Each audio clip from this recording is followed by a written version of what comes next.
Mon collègue Raphaël m'a demandé de tester son appareil haute tension pour clôture. Et donc Bon, je te confirme, maintenant il marche bien. Il a déjà un appareil similaire qui fonctionne à la fois sur panneau solaire et sur batterie 9 volts. Mais attention, contrairement à ce qu'on pourrait penser, ce type de panneau solaire n'est pas assez puissant pour la recharger. Il économise simplement la batterie qui est nécessaire par temps nuageux ou la nuit. On lui a donné celui-ci, je vais pouvoir le tester avec une batterie plus petite. On a déjà parlé du principe de fonctionnement, mais pour résumer, à partir d'une tension continue, on va fabriquer des impulsions. On va alors élever leur amplitude jusqu'à des milliers de volts grâce à un transformateur. Déjà ici, un pousseur de sélection de fréquence est bloqué, c'est pourquoi je suis en train de le démonter. Comme souvent, c'est les potentiomètres qui bloquent la façade avant. Quelques tours de pince plus tard, on accède enfin à notre fameux poussoir qu'on va débloquer, dégripper avec un peu de WD-40, le fameux produit miracle qu'il faut toujours avoir sous la main.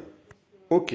Ça marche, on peut tout remonter et procéder aux essais. Je lui ai emprunté son appareil pour mesurer la haute tension sans contact. En effet, un multimètre ne supporte pas de telle tension. Ça a l'air de fonctionner, sauf que l'indicateur est au plus bas et ça m'inquiète un peu. Il y a plusieurs astuces pour contrôler si on a bien de la haute tension. Approche par exemple un tube fluorescent. Si on a plusieurs milliers de volts, il va s'allumer. Ça marchera aussi par exemple si tu l'approches de ta bobine achetée de ta tondeuse à gazon thermique. Autre solution, l'air est un diélectrique. Le courant ne peut le traverser qu'à partir de plusieurs milliers de volts. Sa rigidité diélectrique est de 3600 volts par millimètre. Au-delà de cette tension de claquage, il va se produire un arc électrique. Si je mets directement un fil à la place de l'ampoule, alors je vais pouvoir élever encore la longueur de l'arc électrique. On a donc ici, c'est sûr, plusieurs milliers de volts. Dernière chose concernant l'alimentation par panneau solaire.